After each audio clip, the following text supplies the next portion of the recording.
Question था if a fair coin is tossed, if it shows head, अगर वो head आया, एक कॉइन हो टॉस किए, तो बोलो वो हेड आया तो एक कॉइन और टॉस होगा। आते समझ में?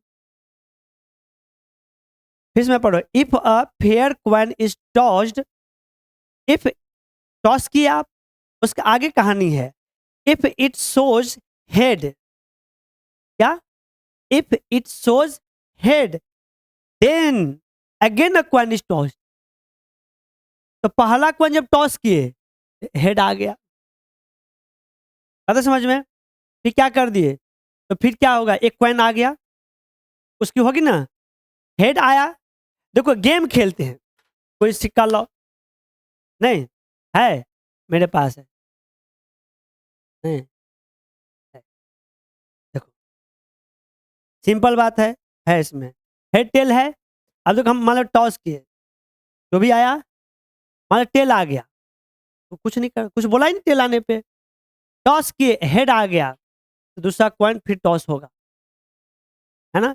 टॉस किया, क्या आ गया उसका, टेल आ गया, ठीक है, कोई दिक्कत, या हेड आ गया, हेड आ गया, उसकी दूसरी की तो कोई कंडीशन नहीं है, हेड आने पर जो दूसरा बोला कि एक कॉइन फिर टॉस होगा, तो ये हेड वाला कितना कॉम्बिनेशन बनाएगा, हेड हेड हेड टेल नहीं बनाएगा।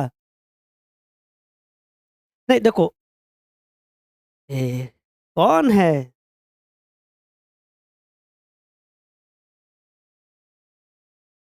देखिए सुनिए मैंने क्या बोला, प्रोबेबिलिटी और पीएनसी एक ऐसा चैप्टर है, पूरा का पूरा ऐसा सेंटेंस पे डिपेंड करता है।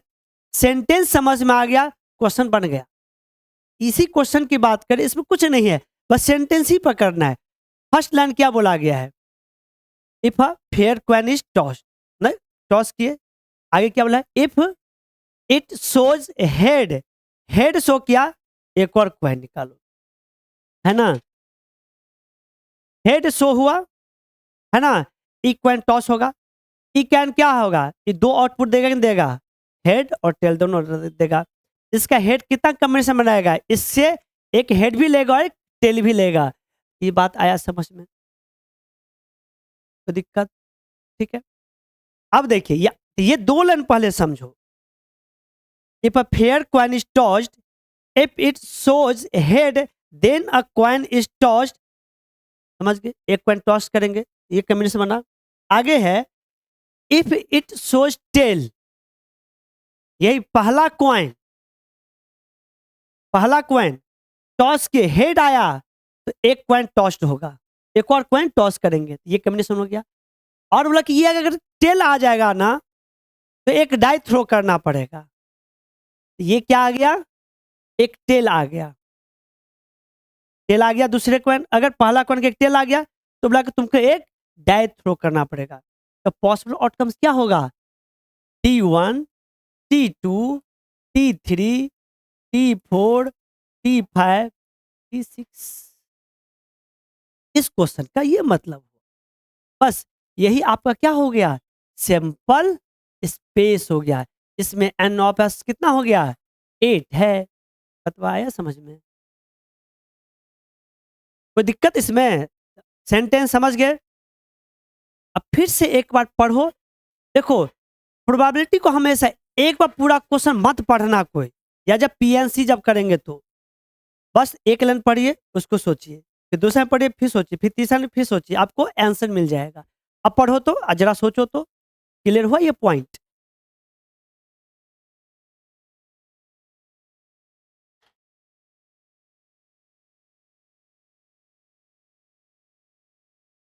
इक्यू प्रोबेबल में लिखे, two events are said to be equiprobable if their chances of happening are same, if their chances of happening are same.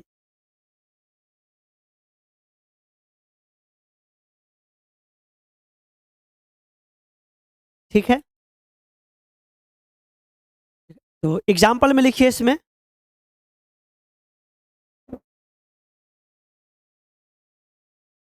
occurrence of any number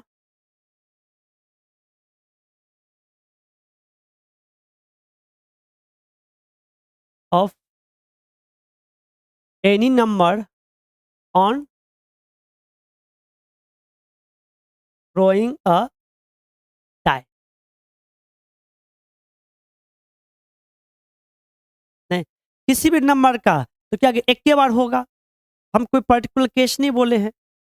नहीं न, क्या हैपनिंग सेम आउटकम्स होना, मतलब क्या उसका नंबर सेम होना चाहिए। एक बार करो, एनी नंबर का क्या है, एक के बार होगा। नेक्स्ट एग्जांपल लिखिए, occurrence of even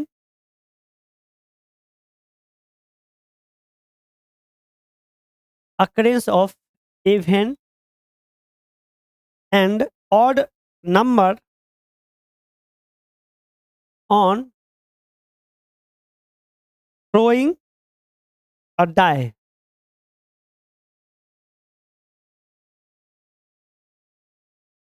कोई दिक्कत? ये आपके इक्यू प्रोबेबल की बात हो गई यहाँ पे। अब लिखिए म्यूचुअली एक्सक्लूसिव इवेंट्स।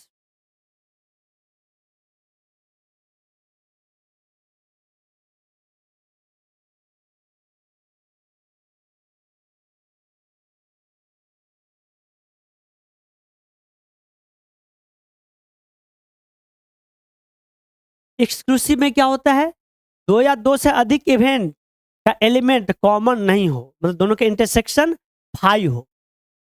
नहीं, लिखिए, इसमें लिखिए two events E1 and E2, two events E1 and E2 are said to be mutually exclusive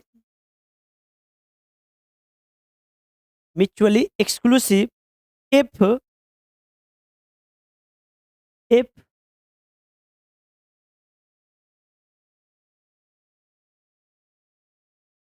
नहीं, ये इस यू को हम क्या बोलते हैं, देखो बच्चे, जब भी दो सेट के बीच एक चीज देखो, 9th 10th स्पेशली नहीं में समझिए, ये सब कोई वो आप लोग को इतना लोड नहीं लेना, बस समझा देता हूँ। अगर दो सेट के बीच में ये लगा रहेगा ना, तो इसका मतलब होता है इसका कॉमन, इसमें जो कॉमन वो लिखा जाएगा। पता समझ में? तो इसमें कॉमन, इसका मतलब क्या होता है, फाई। कल ही बताए थे एम्प्टी सेट को, मतलब क्या, जब कॉमन नहीं होगा तो क्या हो जाएगा, खाली सेट हो जाएगा। आता है समझ में? जैसे 1 3 5 और 2 4 6 दोनों में कोई कॉमन है, एक इवेंट है एग्जाम्पल 1 3 5, दूसरा इवेंट 2 4 6, ये ऑड नंबर का, ये इवेंट नंबर का। तो बताइए E1 और E2 में कॉमन कुछ है? नहीं, कॉमन है तो क्या हो जाएगा, 5 हो जाएगा, है ना। ये दोनों इवेंट कैसा इवेंट कहलाएगा, म्यूचुअली एक्सक्लूसिव इवेंट्स कहलाएगा। बात ऐसा समझ में? लिख लीजिए एग्जाम्पल के तौर पे,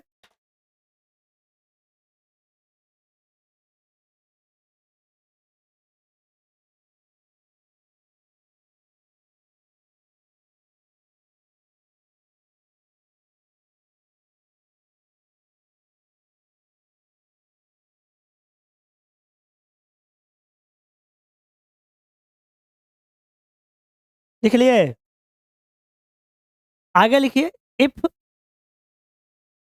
इसी में if E1 intersection E2 not is equal to 5, then E1 and E2 are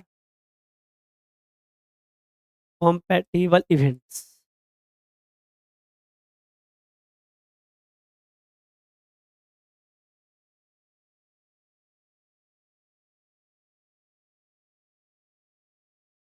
बताओ, E1 इंटरसेक्शन E2 दोनों में कॉमन क्या है, इसका मतलब है जो दोनों में कॉमन वो लिखा जाता है सेट में। इसमें कॉमन क्या है, 3 और 4, ये दो ही लिखा कॉमन, है ना। इसको इंटरसेक्शन पढ़ते हैं।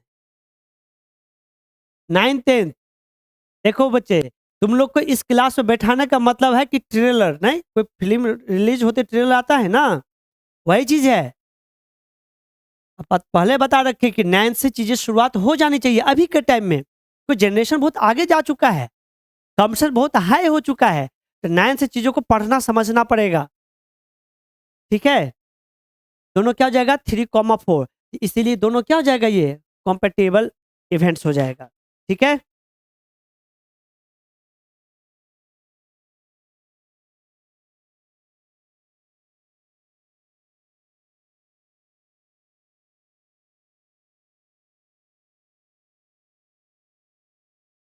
अब लिखिए एग्जॉस्टिव इवेंट्स। एग्जॉस्टिव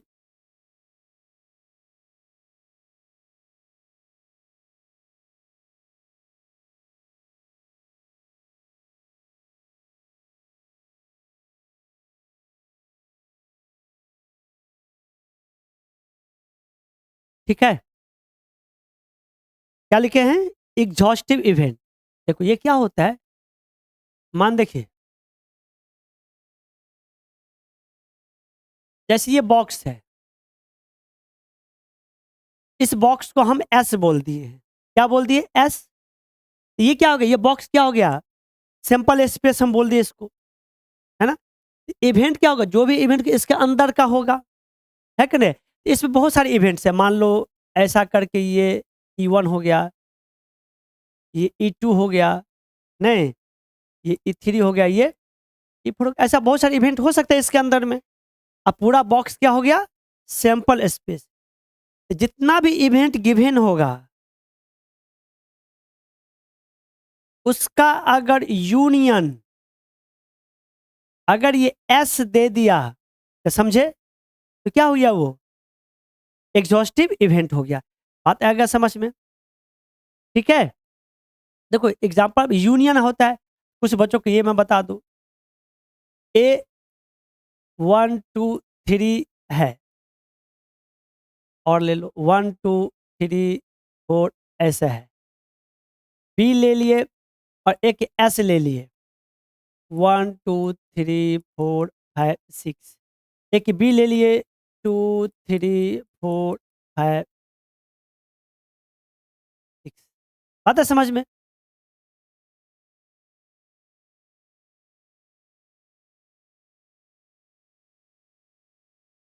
अब देखो बच्चे यूनियन में क्या होता है, 1 2 3 4 लिख दिए एक को, फिर बी की जगह 2 3 4 5 6 लिख दिए।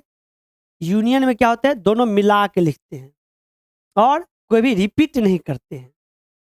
ये क्या हो जाएगा, 1 2 3 4 तो है यहाँ पे, ये यहाँ पे बस एक ही बार लिखेंगे, और क्या हो जाएगा 5 और 6 हो गया। ए यूनियन बी क्या दे दिया बच्चे, ये एस के बराबर दिया कि नहीं दिया। तो ए और बी को इस केस में क्या बोलेंगे हम, एग्जॉस्टिव इवेंट्स है। बात है समझ में। लिख लीजिए, ये भी लिख लीजिए, एग्जाम्पल भी लिख लीजिए, बस इतना ही लिखना है।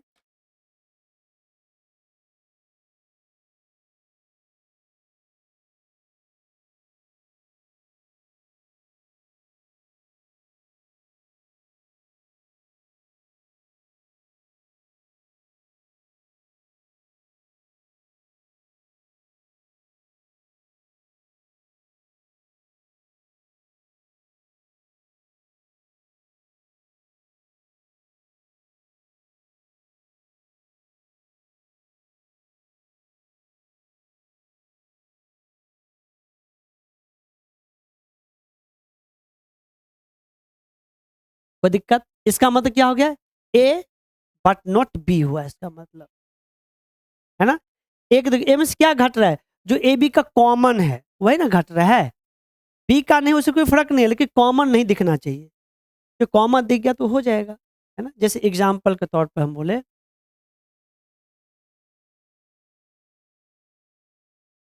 4, अब बी बोल दिया हम,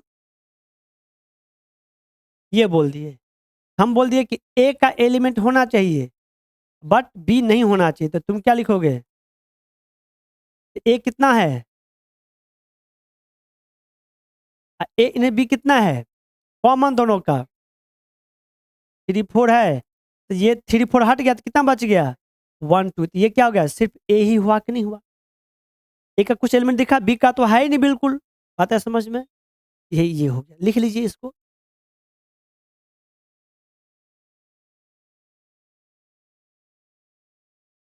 9th 10th बस पॉइंट टू पॉइंट समझिए। 11th 12th बिल्कुल दिमाग यूज करना है, गहन एकदम डीपली जाना है।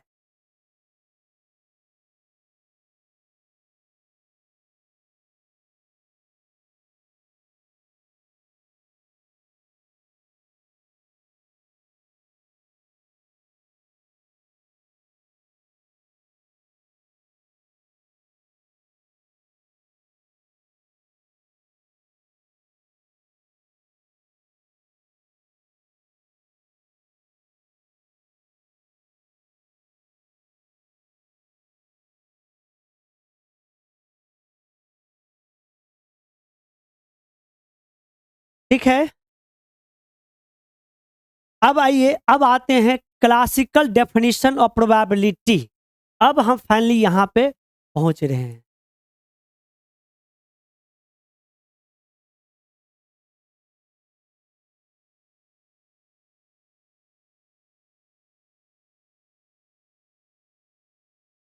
ठीक है, इसमें लिख लीजिए, फिर चीजों को बता देंगे। ठीक, अब आपका प्रोबेबिलिटी की चीजें स्टार्ट हो गया। लिखिए, लेट, इसमें लिखिए let S be the sample space, let S be the sample space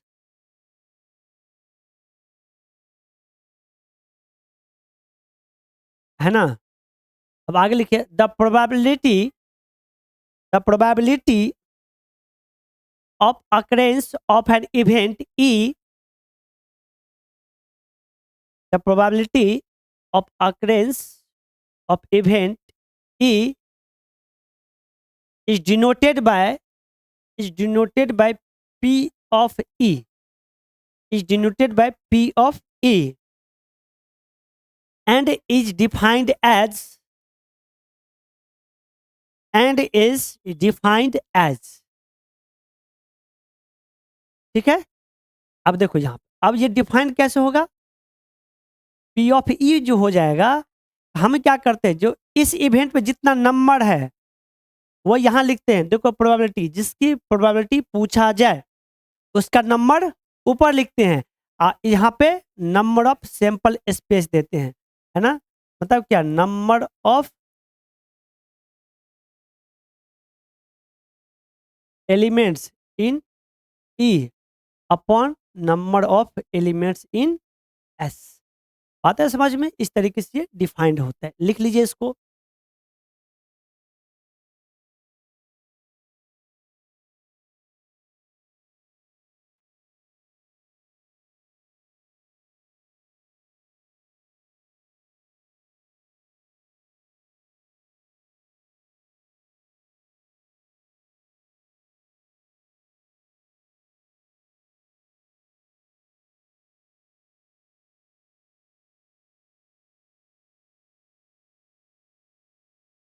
नहीं? कोई दिक्कत? ओके,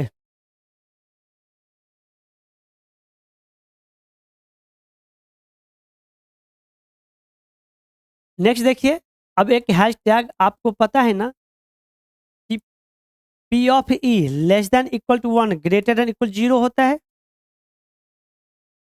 ना। तो पी ऑफ ई 0 भी हो सकते हैं और 1 भी हो सकता है, उसके बीच में कभी निगेटिव नहीं होता, कभी 1 से ग्रेटर नहीं होता है। तो बता कि ऐसा क्यों हो गया है ना। उसको देखते ऐसा क्यों लिखा गया। अब देखिए, मान लीजिए एक एस है, एस इसी से ले लेते हैं, और एक इवेंट है, ये कहानी कर दी है ना। और एक इवेंट है फाइ, जो क्या कर दी है, खाली उसमें कुछ नहीं है कि नहीं है। अब एक बार बताए, जो इवेंट होता है कभी सैंपल स्पेस नंबर से ग्रेटर हो सकता है। और आप ये भी जानते हैं कि ये जो है ये इसका सबसेट है और ये इसका सबसेट है ना। अब देखिए मैं इसका जब एक्सप्लेन करूं तो आपको पता है कि फाई सबसेट ऑफ ई हो सकता है और ये सबसेट ऑफ एस हो सकता है। ये लिखे कि नहीं लिखे? अगर देखो ये इसका सबसेट है तो इसमें नंबर इसके इक्वल हो सकता है लेकिन इससे ग्रेटर नहीं हो सकता है, या तो इससे छोटा ही नंबर रहेगा, है कि नहीं है? सैंपल इसमें जो एलिमेंट का नंबर होता है वो ग्रेटर होगा हमेशा, है ना। इवेंट का नंबर या तो उसके बराबर होगा या उससे कम होगा, उससे अधिक कभी नहीं हो सकता है क्योंकि इवेंट हमेशा सैंपल स्पेस में ही होता है ना। तो अब बताइए अगर यहाँ पे इंप्लाइड लिखूं N of S, sorry N of five की बात करें, एन ऑफ ई की बात करें, एन ऑफ एस की बात, इसका मतलब number of elements in empty set, number of element in events E in sample space, ये क्या होगा? ये ग्रेटर इक्वल होगा, ये भी ग्रेटर इसके इक्वल होगा कि नहीं होगा? बात है समझ में? इसको हम क्या करते हैं, पी ऑफ ई से डिवाइड कर देते हैं। किससे? पी ऑफ ई से, एन ऑफ फाइव अपॉन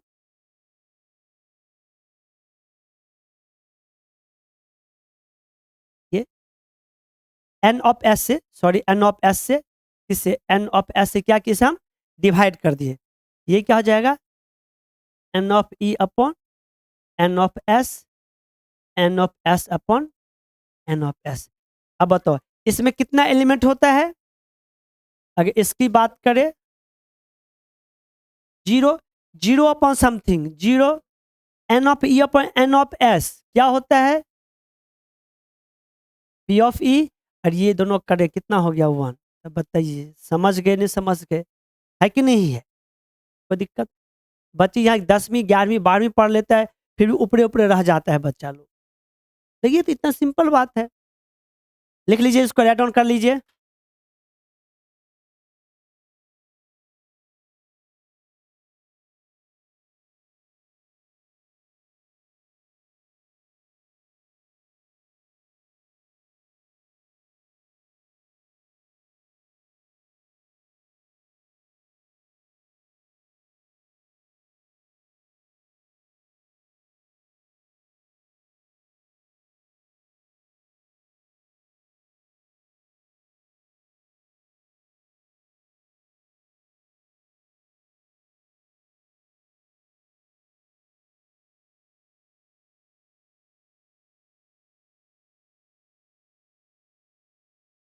हो गया?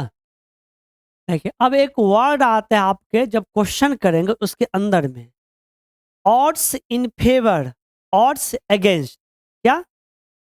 Odds in favour, odds against, इसका मतलब क्या होता है, क्या यूज कैसे क्या करेंगे? नहीं बहुत इंपॉर्टेंट ये शब्द मैं बोल रहा हूँ, है ना। क्वेश्चंस पूछ देते हैं स्पेशली जब आगे चलेंगे तो, है ना।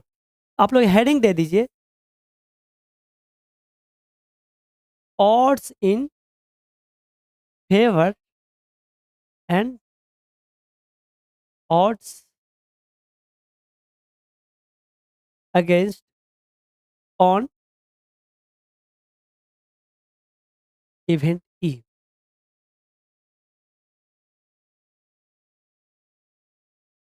ठीक है, देखिए सबसे फर्स्ट नंबर देखिए,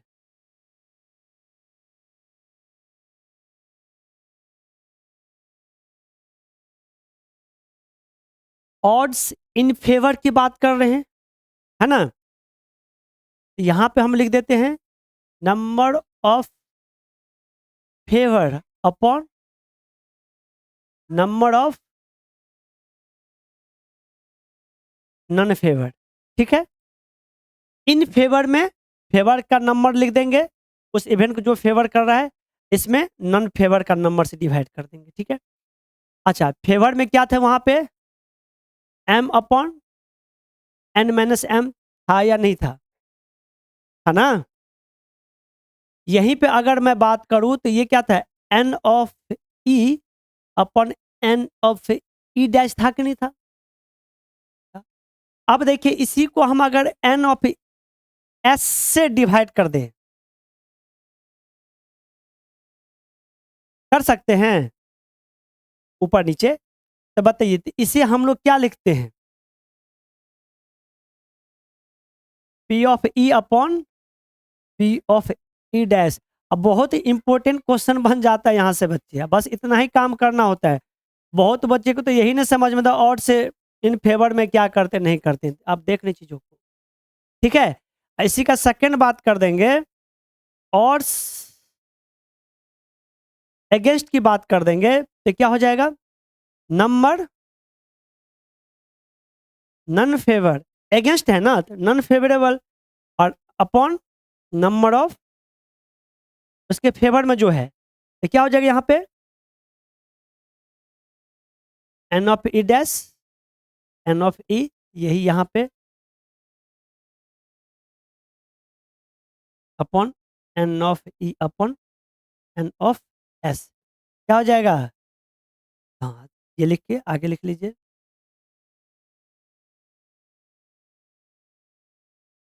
ऑन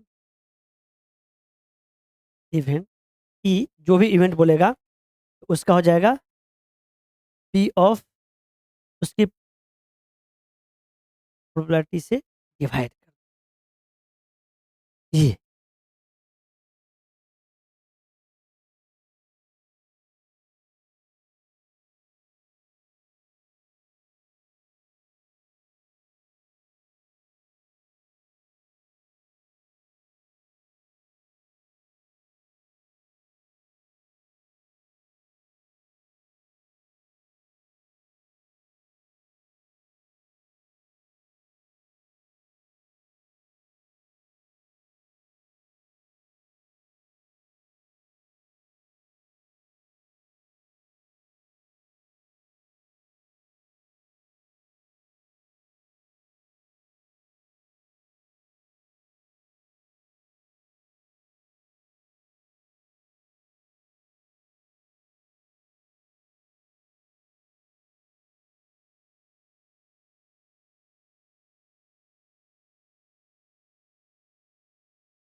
2 ये रुक गया था, ठीक, ये लिखिए पहले, इतना उतार लीजिए आप लोग।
नाइन्थ टेंथ घर पर जाके एकदम श्योर एक बार रिवीजन कीजिएगा, आपका अभी भी लेवल प्रोडक्ट वही हो जाएगा जो 11th 12th वालों का होगा। एक बार बस रिवाइज करके जहां दिक्कत हो दोबारा पूछ लेना है। अब देखिए,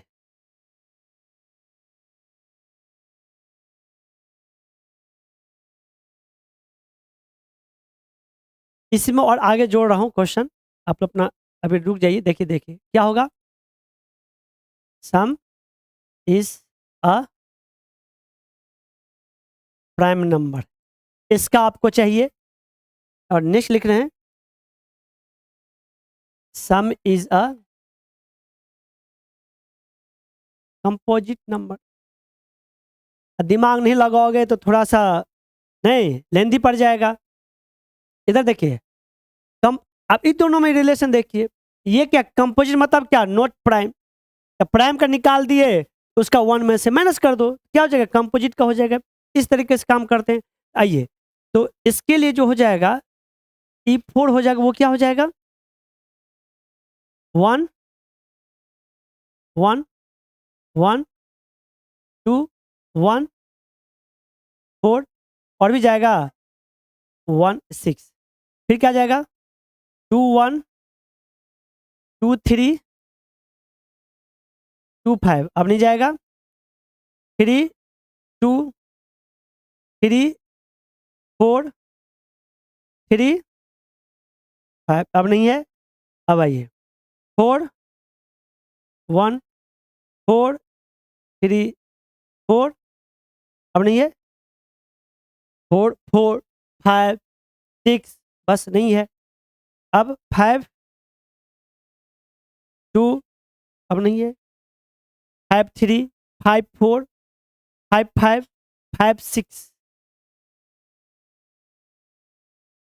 दिमाग भी लगा दो, नहीं है नहीं है, नहीं 6 1 6 2, नहीं 6 3 6 4 6 5 6, नहीं है। अब इतना हुआ कि नहीं हुआ, अब बताइए एन ऑफ E4 कितना हो गया, 1 2 3 4 5 6 7 8 9 10 11 12 13 14 15, 15/36, ये प्रोबेबिलिटी इसका हो गया। ठीक है, अब बताइए तब पी ऑफ E5 किसके लिए, हम इसके लिए लिख रहे हैं, तो इजकल टू क्या हो जाएगा,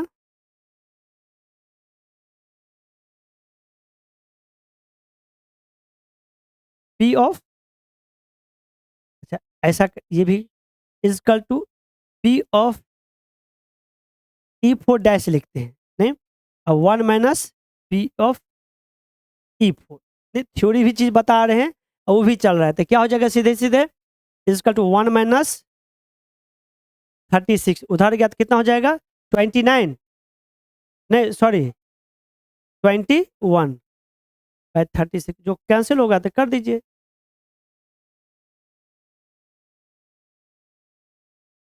ठीक है, लिख लीजिए ये।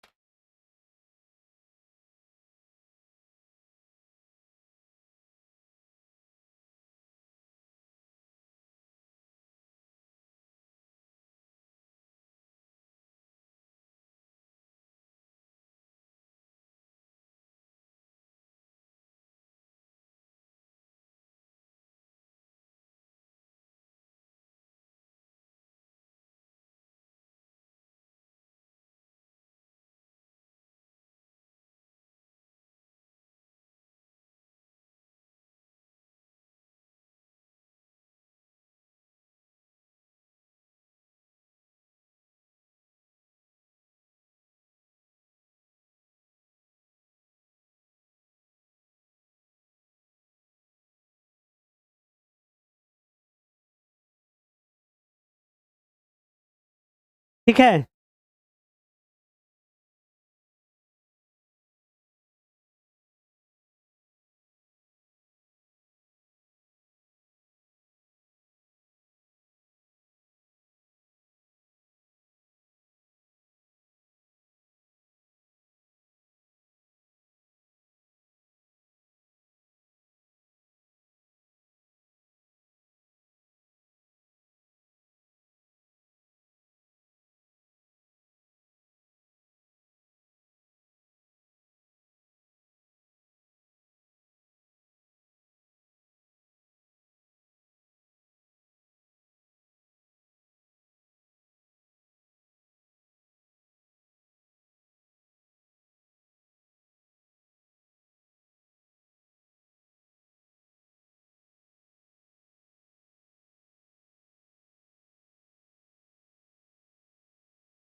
हो गया। अब लिखिए आगे आपको लिख के लाना है। अच्छा, मैक्सिमम सम कहाँ तक पॉसिबल है इसमें, 12 तक है कि नहीं, 6 + 6 12। अब आगे आपको लिख के लाना है नेक्स्ट क्वेश्चन में, लिखिए सम इक्वल टू 3 के लिए सम इक्वल टू 4 होना चाहिए, सम इक्वल टू 5, 6, 7, 8, 9, सम 12 तक, यहां तक का प्रोबेबिलिटी आपको बना करके आना है। अभी इतना ही नहीं, ढेरों क्वेश्चन है। इसको सम इज डिविजिबल बाय 3 और 4, नहीं 3 एंड 4, बहुत सारी बात इसी क्वेश्चंस में हो जाएगा, ठीक है। लेकिन अभी आपको काम करके आना है, सम जब 3 होगा, सम 4 होना चाहिए 5, इस सब के लिए प्रोबेबिलिटी कितनी हो जाएगी, ठीक है। चलिए आज के लिए क्लास यहीं तक।